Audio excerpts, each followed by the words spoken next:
안녕하세요. 소리의 가치입니다. 구독과 좋아요, 알림 설정 부탁드려요. 오늘의 사연 시작할게요. 남편을 지켜본 어제 그 친구도 쟤 아직도 저러냐? 4, 5년 전에 끝난 거 아니었냐?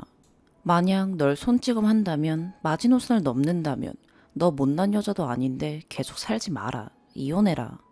그건 습관이다. 힘내라. 하고 갔거든요. 아들 둘 키우는 평범한 전업주부입니다. 결혼 생활을 다 풀어놓자면 대하소설이 될 것 같아 간단히 적겠습니다만 그래도 길어질 듯 합니다. 같은 아내 입장에서 읽어주실 분들께 진중한 조언을 듣고 싶습니다. 저희 남편은 최고의 사위, 최고의 아빠입니다. 저희 부모님, 특히 저희 엄마는 사위에게 감동받아 우시는 날이 많거든요. 아이들에게 해주고 싶은 것도 많고 해줄 수 있는 게 많은 아빠이기도 하고요. 모든 사람이 그렇듯 로또 1등 당첨된 것처럼 내 배우자는 완벽하다 하는 사람은 없겠죠. 평소 저에게도 잘하는 남편이기에 감사한 마음을 더 크게 느끼며 살고 있습니다. 그렇습니다만 이놈의 술은 제가 감당이 안 됩니다. 감당이 안 된 지는 이미 오래됐습니다. 술 문제는 신혼여행 첫날부터 시작됐으니까요. 신혼여행지가 국내였다면 전 첫날 밤 집으로 돌아왔을 거예요. 저는 남편의 술버릇을 전혀 알지 못했습니다. 저는 술을 입에도 못 대고 집에 일찍 들어가야 하는 통금 시간이 있던 늦둥이의 무남 동료, 외동딸이었거든요. 그랬어도 많이 이해하고 한 발 물러서자 노력했습니다. 술 문제로 정말 치열하게 싸워왔고 할 수 있는 노력 다 했다 생각합니다. 끝나지 않을 싸움이라 생각하니 앞이 캄캄해요. 술만 먹으면 함흥차사, 이건 기본 옵션이고요. 나 지금 대리 불렀어 하고 차에서 잠들고 차 잃어버리고 들어오고 회식한다 하고 외박하고 헬스장 간다 하고 술 먹고 연락 안 되고 이런 과거의 일들은 그저 애교 수준이었다는 걸 2년 전부터 느끼고 있었습니다. 그 정도 갖고 뭘 그리 싸워왔나? 난 여태 뭐 한 건가? 인생에 회의감이 든다 해야 할까요? 최근 2년간의 심각했던 사건들은 친구 부부와 저의 집에서 술 먹다가 잠깐 담배 피러 나갔다 올게 하고 4시간 동안 실종됐을 때입니다. 혼자 돌아다니며 더 먹고 왔어요. 저녁 먹다가 거래처 사람이 급한 일 때문에 집 앞으로 왔는데 잠깐 얘기하고 올게 하고 7시에 나가서 새벽 2시까지 연락 두절이었고요. 이날 얼굴에 화장품을 묻히고 왔었죠. 제가 가장 감당 못하겠는 건 술 먹으면 나오던 폭력적인 모습이 점점 심해진다는 겁니다. 대리기사님께 시비 걸고 친구들한테 시비 걸고 친구한테 주먹 날리고 쓸데없이 계속 욕하고 네, 여기까진 겨우 참을만 했다 얘기할 수 있습니다. 하지만 조금씩 심해지면서 물건을 던지고 왜 화가 난지도 모르겠는데 혼자 욕하고 문을 세게 닫고 이를 악물고 주먹을 쥐고 저는 모르겠습니다. 왜 술에 취하면 이 사람은 화가 나는 건지를요. 그러다 8월에 아주 큰 일을 치렀습니다. 아이를 맡기고 친한 동생을 만나러 나갔었는데 카톡으로 계속 시비를 걸더군요. 제가 나갈 때부터 탐탁치 않아 있는데 정말 2시간 내내 카톡으로 사람 심기를 건들더라고요. 너무 짜증나고 화가 나서 동생한테 미안하다. 나 열불나서 못 앉아 있겠다. 들어가서 싸울 것 같다 하고 자리를 급히 마무리했어요. 씩씩대며 집에 오니 혼자 와인 한 병을 다 마시고 입술이 보라색이 돼서 소파에서 자고 있어요. 정말 너무너무 화가 나서 흔들어 깨웠습니다. 당신 뭐냐? 결국 술 취해서 시비 건 거냐? 내가 나가면 얼마나 나간다고 그새 또 술을 마시고 취해서 사람을 자꾸 건드냐? 라고 쏘아붙이니 성질을 냅니다. 일주일에 6일을 집에서 술을 마십니다. 그래서 알코올 중독자냐? 정신 안 차리냐? 또 전쟁 시작이냐? 하니 너 뭐라 그랬어? 다시 말해봐. 뭐라 그랬어? 하더군요. 그래서 알코올 중독자라고 하니 식탁 의자가 제 갈비뼈로 날아오네요. 넌 오늘 인생 끝날 줄 알아라 하며 한 손으로 제 목을 잡았습니다.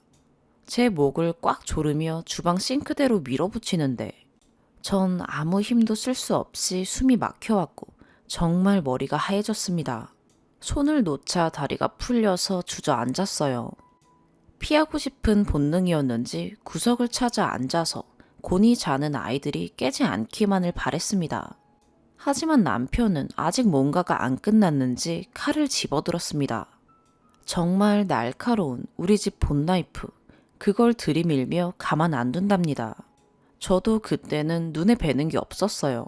네 마음대로 해라 했는데 자기 손 베이더니 뭐라 그러더니 여기 내 집이니 나가라고 현관까지 쫓아내려 하더군요. 가방 집어 던지면서요. 전 그 순간에도 아이들 해코지 당할까 그 걱정에 정신 바짝 차렸습니다. 가만 안 두고 싶은 마음, 다 끝내고 싶은 마음 겨우겨우 가라앉히고 진정시켜서 거실에 같이 앉아 있어요. 조근조근 대화했습니다. 당신 행동에 후회가 없는 거냐? 당신 나한테 무슨 짓을 한 줄 아냐? 나한테 미안한 감정 안 드냐? 라면서 이 상황에 내 목을 조르고 칼을 디민 사람을 앞에 앉히고 대화를 했습니다. 가슴이 터질 듯 뛰고 있었지만 아이들이 깨지 않았음에 감사하며 계속 대화를 이어갔어요. 그치만 너무 당당하네요. 자신의 폭력을 정당화하네요. 술이 깬 것 같고 일단 그 사람의 분노는 진정된 것 같아 집을 나왔습니다. 밤새 공원에 차를 세워놓고 많은 생각을 했습니다. 눈앞이 캄캄하고 서럽고 화나고 아이들이 걱정되고 새벽 4시까지 미안하다 하더니 잠들었나 봅니다. 그 다음날 아침부터 미안하다. 내가 무슨 짓을 한 거냐. 내가 널 얼마나 아끼고 사랑하는데 내가 대체 왜 그런 거지. 내가 평생 다 갚으며 살게. 제발 용서해줘. 난리 났고요. 네, 저 다시 집에 들어갔고 별다른 얘기 더 안 한 것 같습니다. 용서한 것도 잊고자 한 것도 아닙니다. 다시 이런 일이 생긴다면 그땐 어찌 대처할까? 어떤 결정을 내릴까? 그런 생각만 하며 지내다 여기까지 온 것 같습니다. 내 부모님께 사위이자 아들이고 술 먹는다고 매번 저 난리치는 건 아니니 그냥저냥 지낼만 하고 아이들을 물고 빠는 아빠니 그냥 덮어진 채로 날 가만 안 두겠다며 폭력을 휘둘렀던 그 사람을 애써 외면한 거였겠죠. 그렇게 6개월이 흘렀습니다. 코로나 때문에 그간 나와 전쟁 치르며 떨어져 나간 친구들 때문에 딱히 바깥 술자리 없었습니다. 그래서 착각했었나 봐요. 이젠 안 그러겠지 하면서요. 근데 오늘 그런 모습을 또 보여줬네요. 저희 부부와 친구인 놈이 저희 집에 놀러 왔습니다.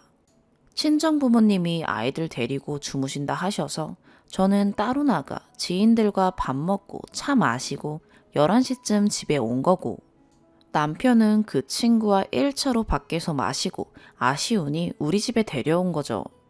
둘이 무슨 얘기를 했고 여태 분위기가 어땠는진 모르겠지만 집에 오자마자 짜증이 확 올라왔습니다. 친구놈은 웃는 얼굴로 앉아있는데 남편은 모 같은 표정에 계속 요짓거리, 개쌉소리 해대고 있네요. 남편이 짓거리는 상소리, 개소리 다 받아주고 있는 친구한테 미안하기도 하고 너무 불편하기도 한 와중에 남자들 센 척하며 뭔 소리 하다 그랬는지 기억은 잘 안 나지만 친구가 장난으로 그래 칼 갖고 와 보던가 하니 진짜 일어나서 칼을 들고 옵니다. 절 가만 안 두겠다며 들었던 그 칼을 또 내 앞에서요. 친구는 어차피 체구가 남편의 1.5배는 되는 애라 눈 하나 깜빡 안 합니다. 예전에도 남편이 주먹 날렸을 때 웃으면서 야, 네가 때리는 거 하나도 안 아프니까 그만하고 그냥 집에 가라 하던 애였으니 뭐하냐 저거 라며 웃는데 전 두려움이 급습해왔고 손이 떨려왔습니다. 정색하며 너 뭐하냐 칼 안 갖다 놓냐 하니 욕하며 어쩌고 칼 갖다 놓으라고 미쳤어? 하니 네가 갖다 놔 하며 소리 지르네요. 친구는 야야 너 왜 그러냐 내가 미안하다 이거 내가 갖다 놓을게 하며 칼 뺏어서 자기 옷에 막 숨기려 하고 근데 친구한테 내려놔 쟤한테 갖다 놓으라고 해 당장 네가 갖다 놔 하니 칼집에 꽂아놓고 욕하며 담배 피러 나가요. 대체 뭐 때문에 왜 또 혼자 화가 났고, 왜 장난 끝에 결국 칼을 들고 온 거고, 왜 욕하며 안방문을 쾅 닫고 들어가는 건지 전 도무지 더 이상은 이해해보자라는 마음이 생기지 않습니다. 쥐어 짜도 안 나옵니다. 친구 와이프한테 너무 미안했지만 남편이 완전히 잠들 때까지 친구를 보내지 못했어요. 어마어마하죠. 아마도 걔놈이랑 대체 왜 사냐고, 너 등신이냐고 하시겠죠. 욕먹을 각오 되어 있습니다. 저도 완벽한 와이프는 아니니까요. 경제적인 이유는 아닙니다. 전업주부라 남편이 버는 돈으로 살고 있지만 10년간 불린 재산이 오로지 남편 몫이겠습니까? 이혼 사연은 남편한테 있는데 재산 분할받고 양육비 받고 저도 무슨 일이든 닥치는 대로 하며 살겠죠. 게다가 친정 부모님께서 물려주실 상가, 땅, 아이들 잘 챙기며 살 형편은 됩니다. 이혼은 언제나 할 수 있지만 아이들 곱게 크기를 나처럼 화목하고 정상적인 가정에서 행복하게 자라길 원하는 생각에 우리 가정이 이혼으로 마무리되지 않기를 바라왔습니다. 평소 성품은 넘어가줄 만한 사람이란 생각에 좋은 사람이다, 존중하자, 좋은 점을 크게 생각하며 지내왔습니다. 그치만 오늘 다시 혼란스럽네요. 6개월마다 주기적으로 찾아오는 만취 상태로 벌어지는 사건들이 결국 아이들에게 상처가 되지 않을까. 여태까진 아이들에게 들키지 않았지만 결국은 들키겠지. 다 알게 되겠지. 그럼 이혼이 답일까? 아이들에게 부모의 이혼이라는 상처를 줘야 하는 건지 너무 슬픕니다. 저 어떤 결정을 내려야 할까요? 추가. 많은 분들이 가장 우려하시는 부분이 있네요. 아이들이 과연 모를까? 네, 다행히 모릅니다.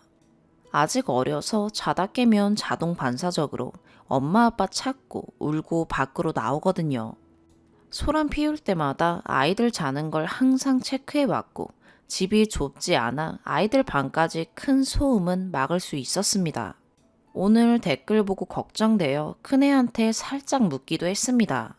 땡땡아, 혹시 자다 깼을 때 엄마 아빠 싸우는 거 들은 적이 있니? 그렇게 물으니, 응? 엄마 아빠가 밤에 왜 싸워? 엄마랑 아빠 밤에 싸워? 라며 눈이 휘둥그레지네요. 아니야, 그런 아이들이 가끔 있대서 하고 말았어요. 얼마나 잘하길래 최고의 아빠냐, 최고의 사위냐 궁금해 하시네요. 뭐랄까, 다 설명할 순 없지만 그간의 전쟁을 거의 다 알고 계신 저희 부모님 입이 닳도록 그래도 이런 애가 어딨니? 네가 더 잘해줘라. 잘못 덮어줘라. 하시거든요. 손찌검 당한 거 말씀드리면 충격 받으시고 이젠 안 되겠구나 생각 바뀌시겠죠. 불효하는 것 같아 마음이 찢어집니다. 아이들에게 아빠가 어떤 존재인지를 너무나 잘 알고 있고 아빠 역할에 매우 충실합니다. 주말이면 1시간이 걸리든 5시간이 걸리든 어디든 데려가 뛰어놀게 해주고 아이들의 에너지 발산을 마음껏 시켜주는 친구 같은 아빠입니다. 단 하루도 피곤하다며 소파에 누워있던 적이 없는 사람이에요.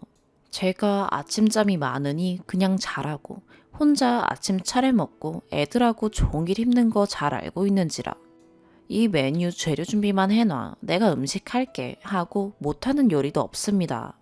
저와 아이들의 귀가가 늦어지는 날이면 밥상 다 차려놓습니다.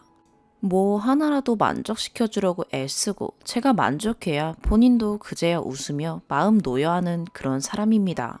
5시 반 칼퇴라 가족과 매일같이 저녁 먹는 가장이고 사업하며 돈도 잘 법니다. 잘 버는데 그 돈 다 저 갖다 줘요. 오히려 제가 자기 돈 챙겨놓으라 할 정도고요. 그래도 경제적인 이유, 직업 없는 이유로 이혼 못하는 건 아닙니다. 이 부분은 남편이 더 잘 알겠죠. 그런 댓글이 많으셔서요. 이러니 고민이 깊었습니다. 이런 사람이라 저부터도 내가 진정 이 사람을 버려놨나 이런 일이 있을 때마다 같이 반성을 해요. 하지만 이젠 안 되겠습니다. 마음을 굳게 먹어야겠어요. 왜냐면 저도 우리 집 식탁에서 믹스커피 마시는 시간이 가장 행복한 주부고 가족밖에 모르는 착한 와이프고 아이들 머리끝부터 발끝까지 세심히 신경 써주는 엄마니까요. 더 이상 약한 마음으로 물러서고 싶지 않습니다. 5시 반까지 뜬 눈으로 지새다 3시간 정도 눈 붙이니 남편이 일어났어요. 저보고 나 어제 당신한테 무슨 잘못한 거 있냐? 화난 것 같다. 묻더라고요. 그래서 당신이 화났었잖아. 내가 묻고 싶은데 왜 화가 났었는지 물었습니다. 8월에 손찌검할 당시도 만취가 아니라 기억 다 하고 있었고 원래는 어지간한 거 기억했었는데 언제부턴가 블랙아웃이 심해지더라고요. 그래서 더 무섭고 두렵습니다. 당연히 왜 화가 났는지 궁금한 게 아니었어요. 뭐라고 대답하는지 듣고 싶었거든요. 과연 이번에도 내 탓을 하려나? 이번에도 내 잘못이라 하려나? 그렇다면 저는 제가 그토록 아끼는 아이들을 위해, 내 안전을 위해 마음 아픈 결정을 해야 하니까요.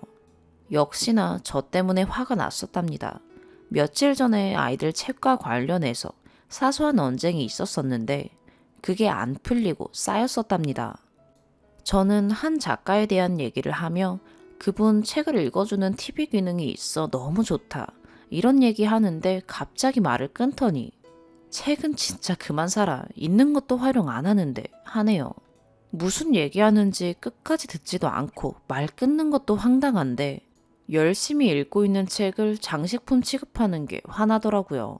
활용도 안 하면서 욕심에 책만 사재끼는 한심한 엄마 취급당한 기분이랄까요.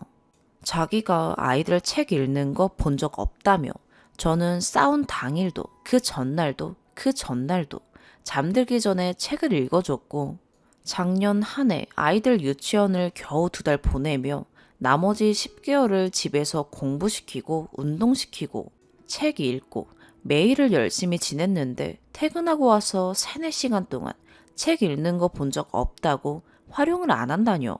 사설이 길었습니다. 얼마나 사소한 거였는지 부부간에 얼마든지 있을 법한 싸움이었다는 걸 말씀드리고 싶었어요. 저는 사소한 것엔 짜증도 부리지만 큰 사건을 겪으면 오히려 진정이 되는 성격입니다.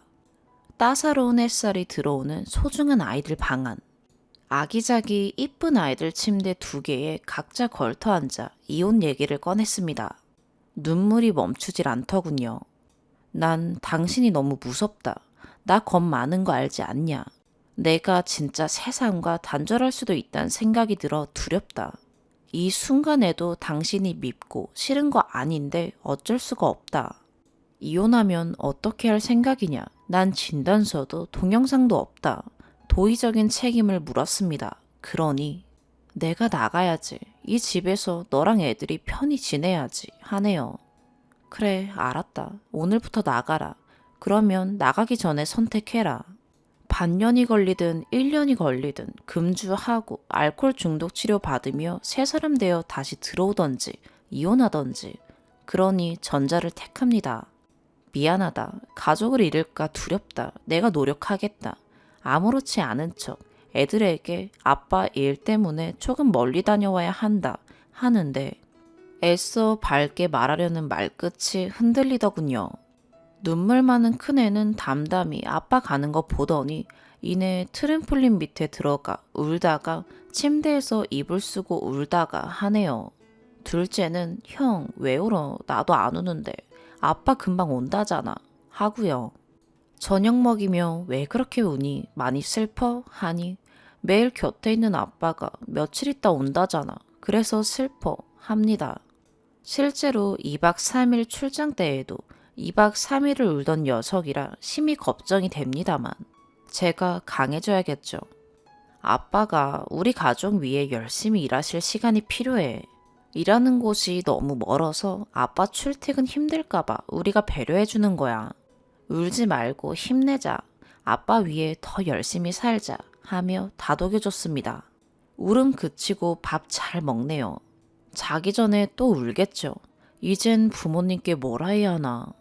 우리 가족 행복하게 지내는 게 삶의 행복이신 분들이셨어요. 그래도 손찌검 당한 것 빼곤 다 알고 있는 분들이시고 그때마다 사위를 혼내기보단 힘내라. 넌 잘할 수 있다. 해주시던 인자한 분들이라 모든 거 진중히 받아주시고 같이 이해해 주시겠죠. 저 포함해서 모두가 힘들 거예요. 하지만 이젠 마지막이라 힘을 낼 수밖에 없습니다. 쓰디쓴 조언 너무나 감사합니다. 힘들었던 새벽 시간 혼자 있는 기분이었는데 많은 위로를 받았습니다. 현실을 직시하게 됐어요. 이혼은 모두가 힘들어지는 반면 너무나 쉬운 해결책이란 생각을 합니다. 그래서 마지막 노력을 해보고 싶습니다. 그저 남편이 아픔을 딛고 온전한 사람이 되어 돌아오길 바랄 뿐입니다. 많은 관심 감사드립니다. 두 번째 사연입니다. 저와 남자친구는 동갑으로 곧 결혼 정년기를 맞이합니다. 나이가 나이고 서로 좋아하는 마음에 결혼을 최대한 일찍 하려고 하다 보니 이제는 이런 게 좀 마음에 걸리네요. 처음 남자친구를 만났을 때 저와 제 남자친구 성향을 잘 아는 지인이 극구 말렸었습니다. 저는 워낙 자유분방할 뿐 아니라 남사친도 별로 없고 술자리도 한 달에 한 번 있을까 말까 합니다. 그런 부분보다 4차원이라는 말이 귀에 닳도록 들어온 그런 제 성향을 말하는 듯 싶습니다. 반면 남자친구는 집안이 워낙 가부장적인데다가 어머님께서 현모양처 그 자체이시고 남자친구가 그런 여자를 원한다는 것입니다. 한마디로 집안이 정반대였습니다.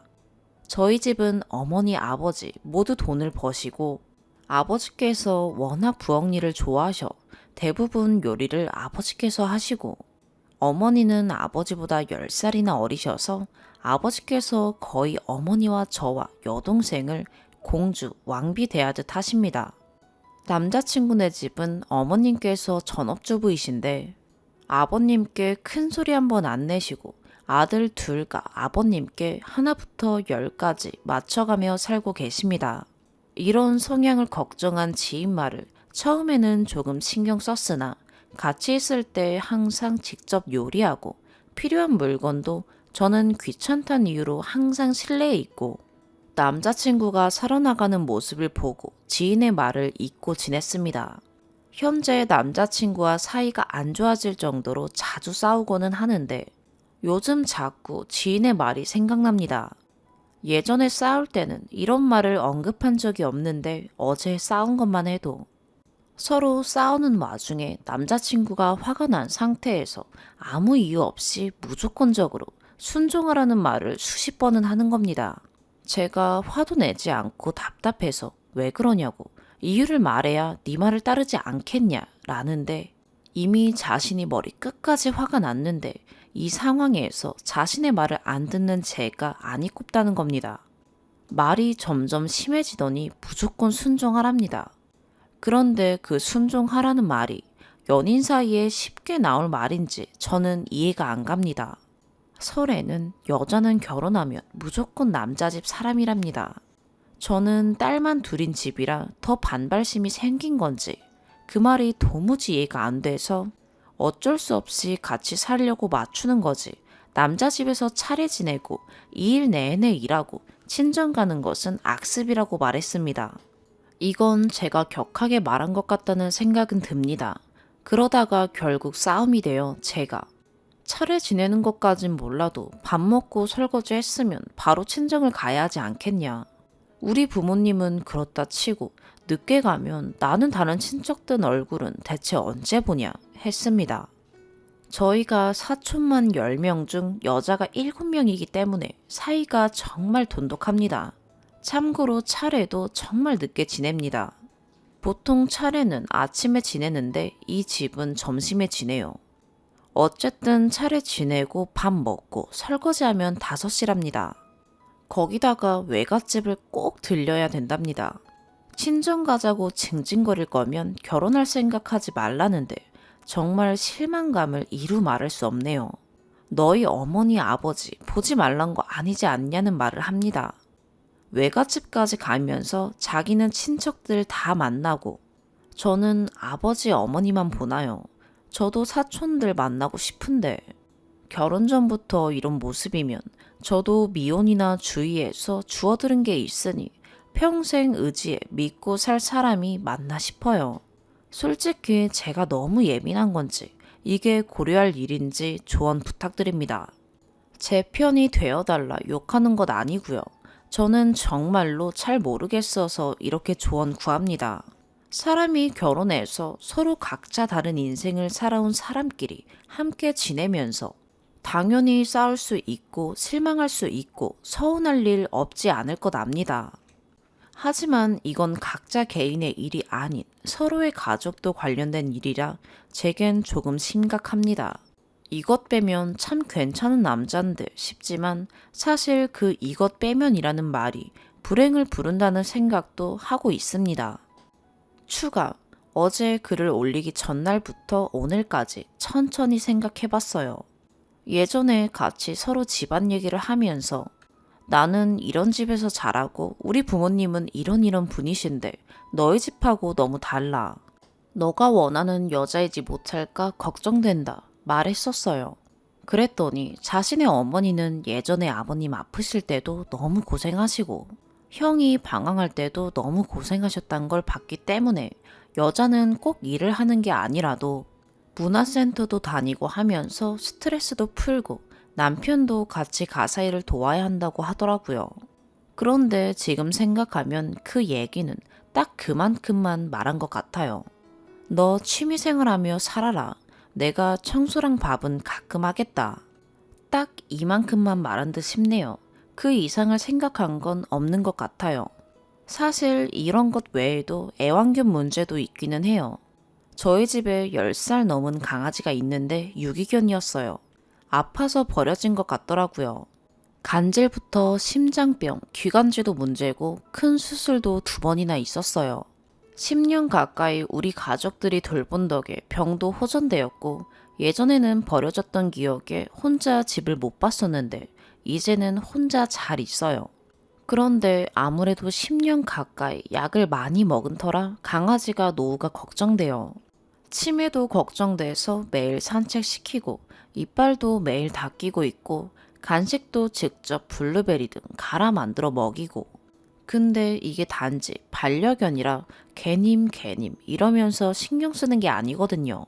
다들 돈 벌고 각자 생활이 있는데 얘가 치매가 있다든지 눈이 안 보이다든지 그러면 가족 중 한 명은 결국 집에 항상 있어야 되는 거기 때문에 온 가족을 위한 예방책이기도 해요.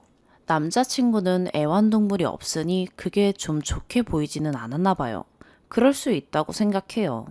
그런데 자기는 애완동물을 키우면 무조건 안방에는 절대 못 들어오게 하겠다 하더라고요. 종교나 애완동물 관에서는 강요하는 게 좋지 않다고 생각해서 수긍했어요. 그래도 강아지 키우는 것, 조율해준 것도 참 고마운 일이니까요. 그런데 사건이 터진 건 남자친구가 딱 하루 저희 집에서 자면서 벌어졌는데 가족들은 놀러 가고 저만 남아서 남자친구가 놀러 왔었어요. 같이 와인 한잔 했는데 제가 금방 취해서 잠들었고 남자친구도 잠들었나 봐요. 새벽에 일어나 보니 저랑 항상 같이 자던 강아지가 방 밖에서 눈 동그랗게 뜨고 절 쳐다보고 있더라고요. 강아지랑 같이 자는 게 마음이 불편하다고 매일 같이 자던 강아지를 밖에 두고는 못 들어오게 해놨더라고요. 강아지는 들어오고 싶어서 잠도 안 자고 저를 계속 쳐다보고 있었어요. 제가 안고 들어와서 자는데 결국 다음날 싸웠어요. 자기가 밖에 내놓기까지 했는데 꼭 데리고 들어왔어야 했냐고요. 손님이기는 하지만 한편으론 남자친구인데 가족 다들 여행 가고 저밖에 없는데 몸도 안 좋아서 챙겨줘야 돼서 데리고 들어왔는데 그렇게 화낼 일이냐고 저도 얘기했죠. 저랑 같이 뽀뽀할 때도 옆에 있는 게 불편하다고 자꾸 밀고 강아지 불편해하는 거 아는데 아무래도 저한테 남동생 같은 강아지를 밀고 밖에 놓고 좀 냉정하게만 구는 걸 눈으로 보니까 조금 심각성을 알겠더라고요. 강아지에 대해서 강요하는 건 서로에게 굉장히 스트레스고 문제가 된다는 것 잘 알아요. 종교나 정치도 마찬가지고요. 그렇기 때문에 그 부분이 맞지 않으면 마찰이 클 수밖에 없죠. 남자친구한테 서운하긴 했지만 무조건 잘못한 거다. 그렇게 생각은 안 해요. 남자친구도 제게 서운하겠죠. 하지만 저 일을 계기로 정말 중요한 부분이 강요할 수도 없는 부분이 우린 너무 안 맞구나 생각이 들었어요. 저를 걱정해 주신 분들 감사해요. 그리고 공주처럼 키운 우리 부모님. 아직도 손빨래하는 딸 보면 화장실로 소매 걷고 달려오시는 우리 아버지 생각해서라도 저 이 사람과 결혼하는 거 너무 불효란 생각이 듭니다. 진심으로 감사드려요. 세 번째 사연입니다. 안녕하세요. 저는 최근에 돌아가신 할머니와 부모님과 함께 살았던 20대 대학생 여성입니다. 이 글을 보는 많은 분들이 저희 부모님과 저의 억울한 사연을 많이 보고 분노해 주길 바라는 마음도 있습니다. 이 글을 쓴 이유는 다름이 아니라 뻔뻔한 저희 고모와 큰엄마, 큰아빠를 고발하기 위해서입니다. 이 고발이 힘이 없다는 것은 알고 있지만 많은 사람들이 저와 저희 부모님의 힘듦을 이해해 주시고 저 대신에 많은 분들이 이 사연에 공감해 주시고 분노해 주시길 바라는 마음에서 글을 씁니다. 저 혼자만 분노하기엔 이미 너무 많은 제 에너지가 소진되어 버렸어요. 저도 너무 힘듭니다. 우선 저희 아버지는 막내세요. 그 위로 형 한 명, 누나 한 명이 있습니다. 그런데 그 둘이 어려서부터 아버지께 많이 갑질하신 것 같아요. 그 개 같은 버릇이 지금까지 이어져 온 것 같네요. 몇 개만 말씀드리면 고모가 보일러 고쳐달라고 저희 아빠를 불러서 하루 종일 수리를 시켜놓고 짜장면 한 그릇도 안 사줘서 무일푼으로 노동하고 쫄쫄 굶고 온 경우도 있었고요. 고모가 농사를 지으시는데 밭일이 바쁘다고 불러서 종일 일 시켜놓고 제대로 밥도 안 준 적도 많았습니다. 큰아빠는 공사장 일을 하시는데 예전부터 바쁘면 아빠를 불러놓고 무임금으로 일 시킨 적도 많았어요. 저희 아빠가 거절을 못 하시는데 아무래도 고모랑 큰아빠는 아빠의 그 여린 심성을 이용한 것 같습니다. 사실 거절한다고 들을 양반도 아니고요. 둘 다 독불 장군이라서 아빠가 거절한다면 아주 난리가 납니다.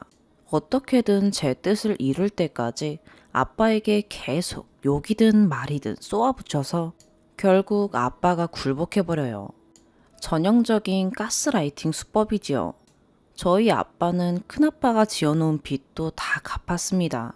큰아빠가 지금 저희가 사는 집을 산다고 만들어낸 2,800만 원의 빚을 고스란히 아빠와 그런 아빠에게 시집 온 저희 엄마가 다 갚았어요. 그거 아세요? 아빠가 출장 갔을 때 큰아빠와 할머니가 아빠와 상의도 없이 대출받아 사버린 집의 빚을 나중에는 큰아빠가 결혼을 하여 그 집을 나가 따로 살림을 차린 덕택에 그 빚을 저희 아빠와 엄마가 갚았습니다. 큰아빠는 자기 돈 보태서 집 샀다고 오히려 집 나갈 때 그 돈을 뺏어 나갔어요. 진짜 웃기죠. 그래놓고는 아직도 집 못 사고 전세 살고 있는 게 코미디입니다. 참고로 저희가 사는 곳은 대구지만 집값이 아주 낮은 곳이에요. 아직까지도 제가 사는 이 집이 1억이 안 됩니다. 재밌는 건 아빠에게 빚만 떠넘겨주고 자기 돈은 다 챙겨간 큰아빠가 할머니 통장에서 몰래 돈을 인출해 쓰고 있었다는 사실입니다. 고모랑 함께요. 이 사실을 나중에 알게 된 아빠는 기가 막혀 했었죠.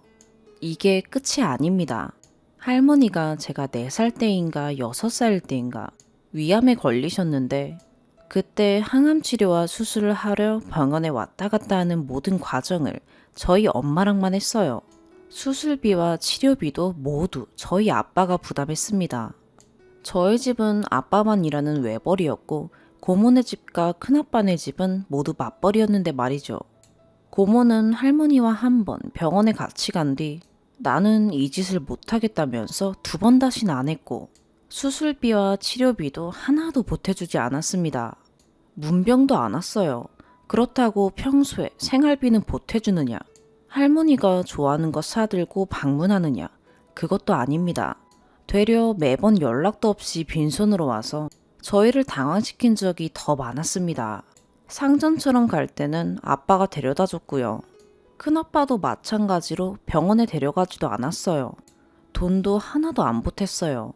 저희는 할머니의 위암 치료비와 수술비, 이후에 7년간 병원 정기검진 다닌 비용까지 합쳐 몇천만 원 때문에 가세가 기울어져서 기초생활수급자 생활을 잠시 했었습니다. 그때 엄마가 병원 말고도 어린이집과 동사무소를 동분서주하며 최대한 지원받을 수 있는 것은 모조리 지원받겠다고 악착같이 살았어요. 최근에 엄마가 그 얘기를 하시며 눈물을 보이십니다. 저는 어려서 잘 기억나지 않는 일임에도 마음이 아프더라고요. 그 상황에서 큰엄마는 할머니 하루 병원에서 수발하고 엄마한테 수고비로 돈도 받아갔습니다. 약 3년 전 제가 고등학생이었을 때 치매가 발병했을 때도 신경도 안 썼습니다. 사실 초기에는 그렇게 심하지 않아서 아무도 치매라는 걸 인지하지 못했습니다. 제가 수능을 치고 난 후 할머니의 증세는 조금씩 악화되기 시작하였고 할머니는 망상과 선망, 폭언을 수시로 보이셨어요. 거짓말 안 하고 1분에 두세 번씩 내 돈 내놔, 내 통장, 도장 내놔를 반복하셨고 조금만 기분이 나쁘다 하면 내 집에서 당장 나가 라며 저희 가족을 몰아세웠습니다. 그 지옥 같은 시간이 몇 개월간 계속 되었어요. 그때부터 고모와 큰아빠는 저희 집으로의 발길을 아예 끊어버렸습니다. 저희 아빠의 도와달라는 호소에도 치매 걸리면 다 그렇다며 모른 척 했어요. 그때 집에 있던 저와 저희 엄마는 치매인 할머니를 감당하기 힘들어서 엄청 고통받았고 저는 정말 살기 싫다는 생각을 하루에 두세 번씩은 한 것 같습니다. 그 시간은 코로나 시국에 이르러 더 심해졌어요. 작년 4월부터는 씻는 것도 혼자 하기 싫어하셨습니다. 혼자 씻는 것이 힘들어지니 씻는 것을 기피하신 것 같아요. 실제로 많은 치매 환자들에게도 목욕을 기피하는 현상이 발생되더라고요. 그래서 제가 일주일에 한두 번씩 억지로 목욕시켰어요. 기분이 조금이라도 좋아 보일 때 30분 정도 설득하고 일으켜서 같이 욕실에 가는 시기였죠. 힘들었지만 목욕 후에 개운하다는 그 말이 저를 그나마 일으켜 주었지만 얼마 지나지 않아 방금 한 목욕조차도 기억 못하고 네가 나한테 뭘 해줬냐 라면서 저를 미워하더라고요. 그렇게 저도 목욕도 밀어낼 때 저는 억지로 할머니를 붙잡아 목욕을 시키며 많이 울었습니다. 기분 안 좋을 때 목욕시키면 욕이란 욕은 다 하셨어요. 그래도 안 하면 냄새가 나니 저는 울며 겨자 먹기로 한 거고요. 제가 아니면 엄마가 해야 되었을 테니까요. 그때도 큰아빠와 고모는 집에 오지도 할머니께 제대로 전화를 하지도 않았습니다. 그렇게 8월이 되었고 결국 어찌저찌 할머니 같은 동네에 할머니가 다니시는 주간보호센터에 보내게 되었어요. 처음에는 네가 드디어 날 버리는 거냐? 차라리 수면제 태워 날 없애라 라고 할 정도로 거부하셔서 많이 힘들었습니다.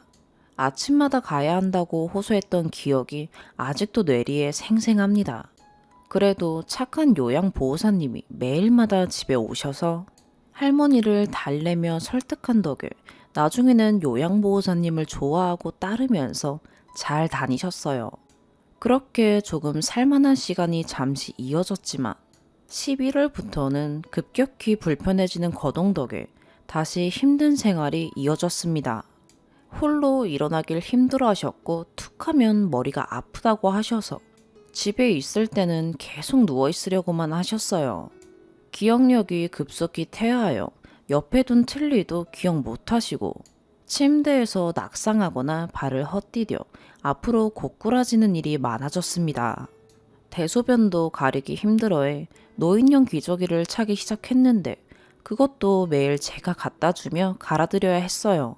할머니가 자존심이 세서 남이 착용해줘야 하는 기저귀는 절대 안 하셨거든요. 그래서 어쩔 수 없이 팬티형을 매일 혹은 이틀에 한 번 할머니께 드려서 갈아입혔습니다. 11월 말부터는 대소변을 팬티에 넘치게 싸버려 제가 다 씻기고 기저귀 갈아입히고 옷을 입혔어요. 그 짓을 2월 설 전까지 했습니다. 그때도 큰아빠와 고모는 무관심이었어요. 얼마나 무관심이면 할머니 휴대폰 기본 요금인 11,000원도 제대로 안 내서 몇 달 동안 미납되었겠어요. 그것이 너무 답답해서 엄마는 미납되다 못해 연체 이자까지 붙은 휴대폰 요금을 대신 내다가 아무것도 안 하는 아빠네 남매에게 분노해서 결국 휴대폰을 없애라고 했습니다. 마지막엔 휴대폰을 받지도 못하셨으니 있어도 의미가 없던 셈이었어요. 엄마와 아빠는 저를 안쓰러워했지만 별달리 저를 도와줄 방도가 없었고요. 참다 못한 저는 추석쯤에 고모와 큰아빠에게 장문의 문자를 보냈습니다. 늘 무관심하던 사람들이 엄마와 아빠가 힘들다고 하면 요양원에 보내고 싶어 안달을 하는 그 무책임한 태도와 평소의 할머니를 향한 무관심을 질책하는 글이었어요. 그 문자를 보낸 뒤 아주 난리가 났습니다. 저한테는 미안하다면서 온갖 변명 어린 구차한 문자를 보내시더니 아빠한테는 감히 계집애 주제에 버르장머리 없다고 아빠한테 온갖 난리부르스를 피웠던 모양입니다. 큰엄마도 같이요.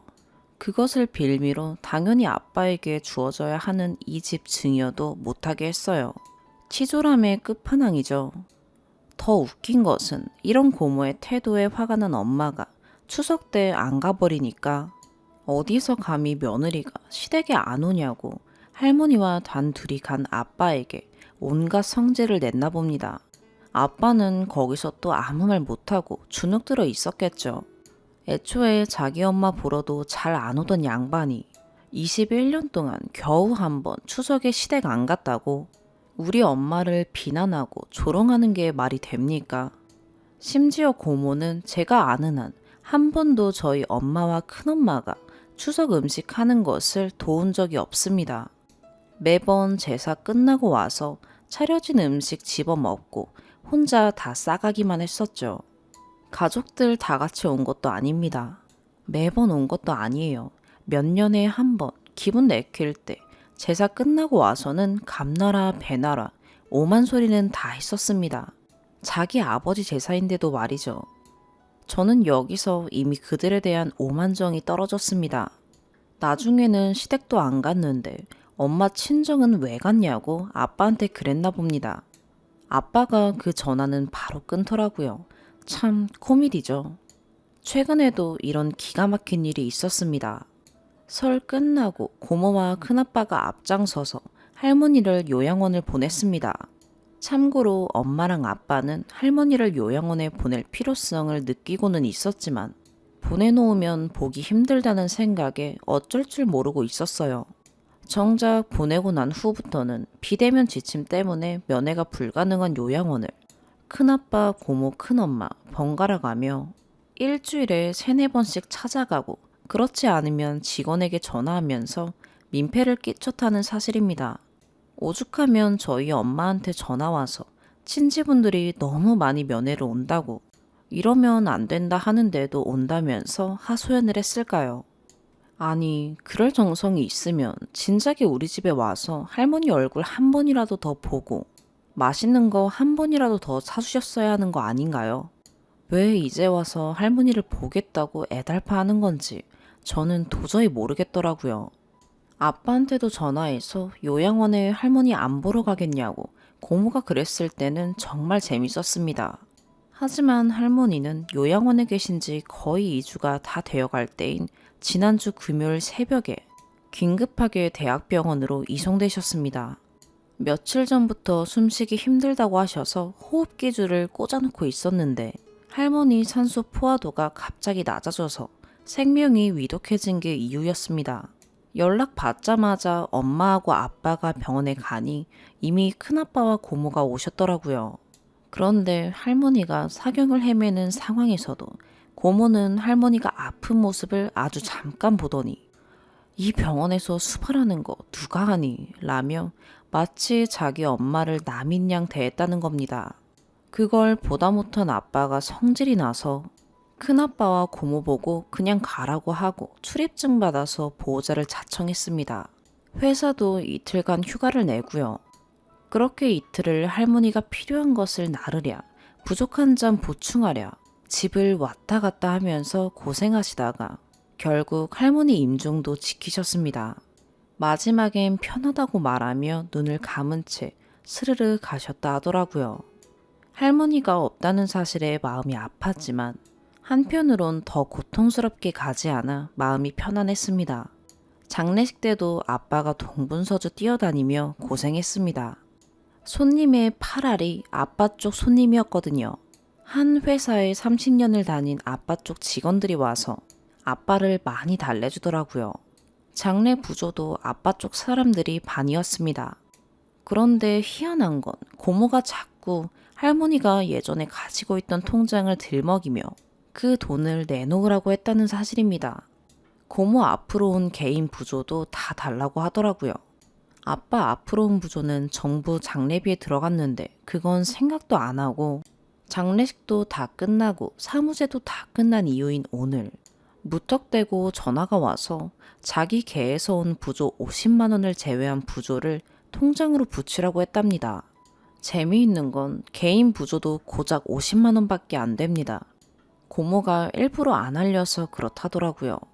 저도 정말 화가 났고 부모님도 기함을 토했습니다. 아빠가 얼마나 화가 났으면 그렇게 누나에게 찍소리 못하던 아빠가 화를 내며 누나는 자기 돈 한 푼도 안 보탤 셈이야? 라고 말했을까요? 아빠가 장례 비용으로 1,000만 원 넘게 들어갔다고 말도 했습니다. 그런데도 할머니가 갖고 있던 통장 들먹이며 자기 돈 내놓으라고 했다더군요. 애초에 그 통장 돈 200도 없었습니다. 제가 화가 나서 중간에 전화를 끊어버렸는데 다시 왔더라고요. 아니, 어떻게 사람이 이럴 수 있습니까? 뻔뻔함과 파렴치함이 도를 넘었습니다. 장례식이라는 일륜대사 앞에서도 자기 이익밖에 차릴 줄 몰라요.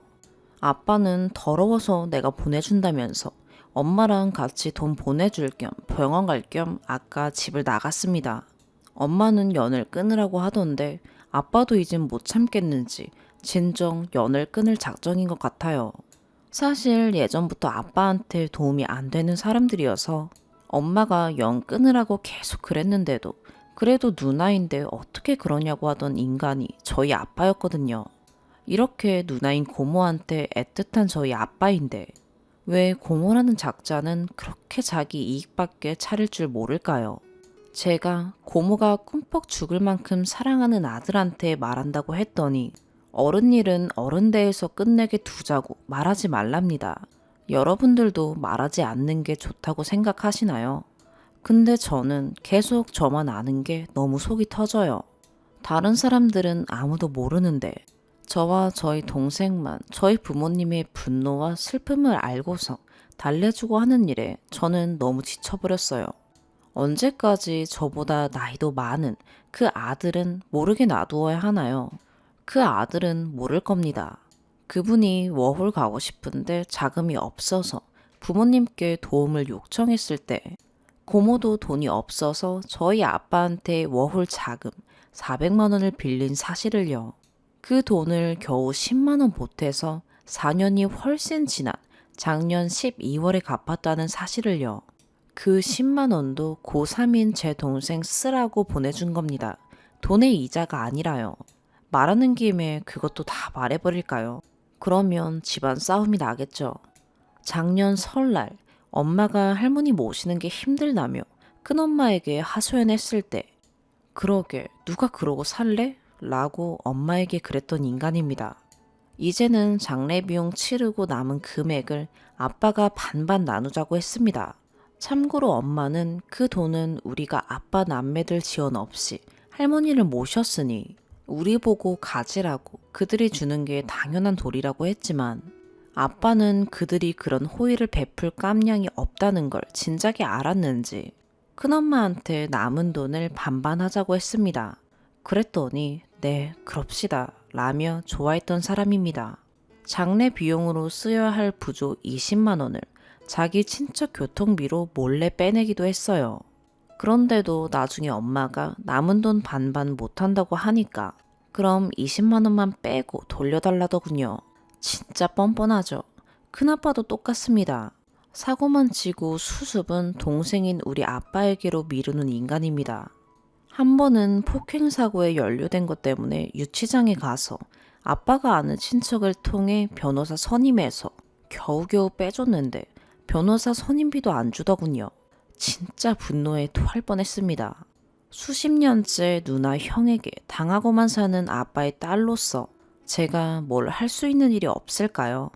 더 이상 인간이라고 부르기도 싫은 쓰레기들 때문에 아빠와 엄마가 답답해하고 마음 아파하는 일이 없었으면 좋겠어요. 그들은 솔직히 자기들이 뭘 잘못했는지도 모를 겁니다. 저는 그들이 무릎 꿇고 사과하고 그에 비례한 돈을 주는 광경을 꼭 보고 싶지만 그들이 절대 그러지 않을 것을 압니다. 아빠가 인연을 끊는다 해도 그들과 저희 집이 매우 가까워서 언제든지 찾아올 수 있기에 제가 도리어 불안과 두려움이 더 커집니다. 저도 그분들 상종도 하기 싫거든요. 목소리만 들어도 치가 떨립니다. 배가 아파와요. 저는 어떻게 해야 할까요? 너무 속상하고 답답한데 하소연할 데가 여기밖에 없어서 적어봅니다. 이 일 때문에 화가 나서 다른 일을 못하겠어요. 어떻게 하면 그들이 더 이상 엄마와 아빠를 괴롭히지 못하도록 할 수 있을까요? 가끔씩 제가 아빠나 엄마 폰에 그들 번호를 수신 차단하는 것 빼고는 제 생각엔 도와줄 수 있는 게 없어서 마음이 아픕니다. 제가 부모님을 도와드리고 싶은데 어떻게 하면 좋을까요? 저희 가족은 저런 인간 이하의 것들에게서 언제쯤 해방될 수 있을까요? 참고로 고모는 딸 둘, 아들 하나 있고 그분들은 고모의 그런 이중적인 면을 잘 모릅니다. 집에서는 이런 행패를 부리지 않을 테니까요.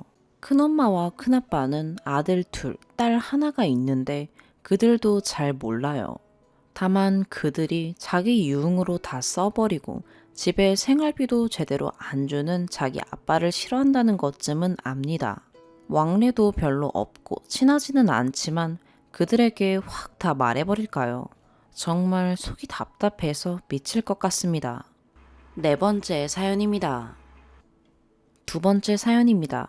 안녕하세요. 33살의 여자입니다.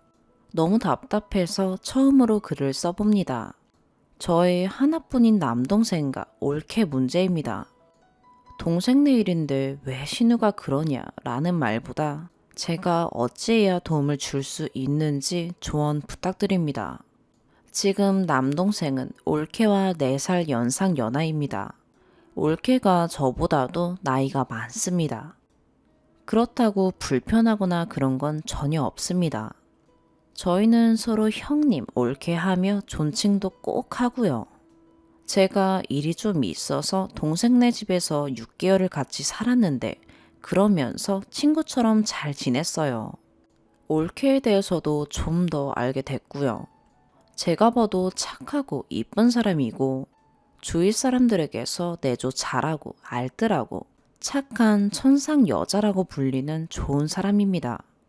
다만 나이에 맞지 않게 융통성이나 유도리가 없어요. 위로 언니만 셋인 내 자매 중 막내라 그런지 동생과는 3, 4년 정도 연애 후 조카가 생겨서 부랴부랴 식을 올렸고요. 그래서 지금 14개월 된 예쁜 조카가 있습니다. 조카가 생기고 8개월까지 직장을 잘 다니다 출산으로 퇴사 후 지금까지 집에만 있습니다. 동생은 유통업을 하고 있었는데 올해 6월 갑자기 일이 생겨 관두고 장사를 하게 되었고요. 그러고부터 자꾸 동생네 다툼이 잦아지더니 이혼 얘기까지 오고 가게 됐습니다. 올케는 저희 동생을 너무 사랑한대요. 그래서 동생이 이혼 얘기했을 때 마음이 아팠다네요. 문제는 당연히 경제적인 거고요. 동생이 유통업을 할 땐 일반 직장인들보다도 많이 벌었습니다. 그러니 맞벌이가 아니어도 충분히 조카 키우면서 생활이 되었겠죠. 근데 장사를 시작 후 경제적으로 많이 어려워졌어요. 매달 대출받은 거 갚고 보험료며 이런저런 공과금이며 많이 빠듯해 보이더라고요. 거기에다가 조카에게 들어가는 돈이 또 만만치가 않더라고요. 그래서 저와 저희 신랑이 먹을 거며 조카 장난감이며 옷이며 필요한 걸 많이 해주게 되었고요. 당연히 금전적인 것도 도움을 주게 되었어요. 지금은 저희도 새로운 일을 준비하느라 많은 도움을 주지 못하고 있고요. 동생네랑 같은 동네에 살고 있는데 저희가 하는 일이 떠돌아다니는 일이다 보니 자주 집에 오질 못해요. 3주 전 집에 왔는데 3주 동안 있으면서 동생네를 보니 답답하더라고요. 동생은 하던 가게를 다른 사람에게 맡겨놓고 노가다, 그러니까 하루하루 현장 가서 작업하는 일을 새벽부터 밤까지 하루 두세 번을 나가고 있더라고요. 올케는 조카 어린이집 10시나 11시쯤 보냈다가 3시나 3시 반쯤 데리고 오고 집에서 조카만 보고 있더라고요. 솔직히 지금이 아니고 몇 달 전부터 저희 엄마나 저는 올케가 이제 다시 일을 해줬으면 하고 있었는데 그게 쉽게 말을 꺼낼 수 없더라고요. 혼자 무작정 노는 게 아니라 조카 때문이라니. 근데 제가 더 속상한 건요. 올케가 주위 사람들이나 저희한테나 자꾸 생활비를 안 주는 신랑 때문에 힘들다 라고 얘기를 하는 거예요. 처음에는 동생이 너무 못나 보이고 동생한테 화도 나고 해서 올케 편들어서 혼도 내고 했는데 지금 보니 올케도 답답할 뿐이네요. 동생이 이리저리 뛰어다녀 봐도 계속 제자리고 자기도 많이 지치고 힘들었는지 올케한테 얘기를 하더라고요. 일할 마음이 없냐고. 그랬더니 예전 같으면 해야지, 알아봐야지 했을 사람인데 일할 마음이 없다네요. 육아에 전념하고 싶다네요. 여기서 저도 화가 나더라고요. 신랑이 어찌해서라도 처자식 먹여 살리려고 저리 고생하는 거 안다는 사람이 같이 도와줄 생각이 없다는 게 저로서는 이해도 안 되고요. 그보다 더한 게 일을 하기 싫은 거면 주위 사람들에게든 가족에게든 신랑이 생활비를 안 준다느니 돈이 없어서 머리도 못 자르고 집에 먹을 게 없다느니 이런 말은 하지 말아야죠. 조카 키우는데 전념하겠다는 게 당연히 나쁜 건 아니죠. 그래도 지금 형편상 애만 키우고 살기에는 너무 철없는 생각 아닌가 싶어요. 오늘 아침에 동생이 처음으로 우리 집에 왔네요. 우리 이사하고는 처음으로 밥 먹으러 왔어요. 그것도 너구리 한 봉지 들고 와서 혼자 끓여 먹더라고요. 집에서 돈을 못 벌어다 주니 사람 취급도 안 하고 무시한다면서요.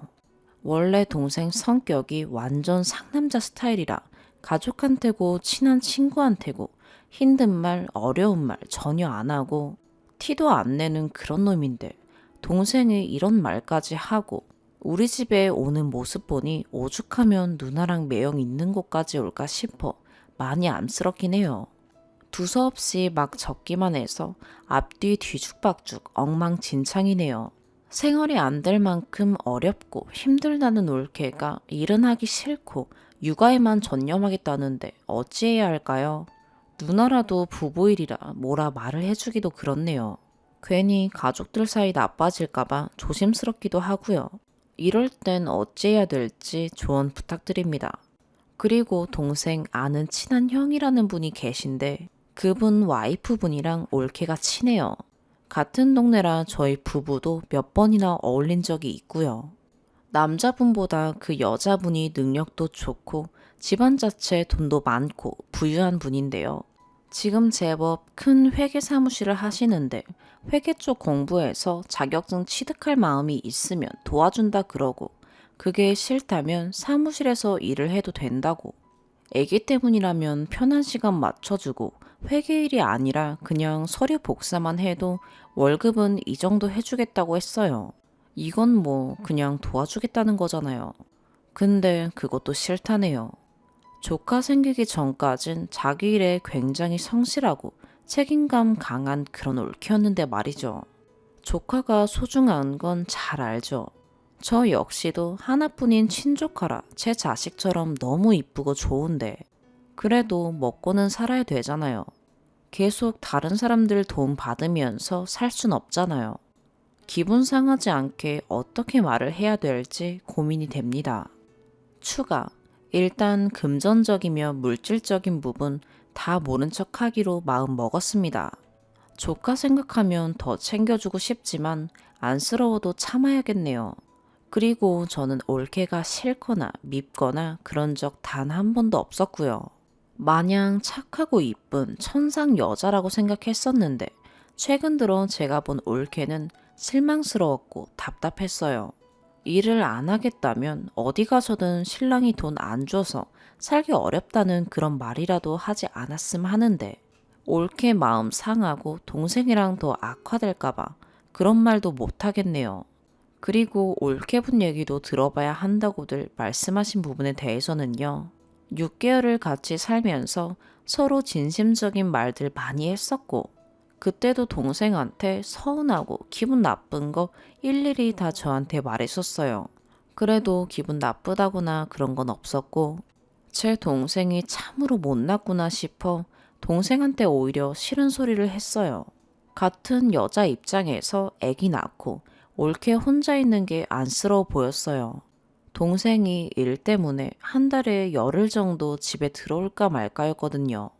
그래서 가게 하고 싶다 했을 때도 올케도 애기 있으니 밖으로 떠돌아다니는 것보단 집에서 지내는 게 좋겠다고 별말 없었고요.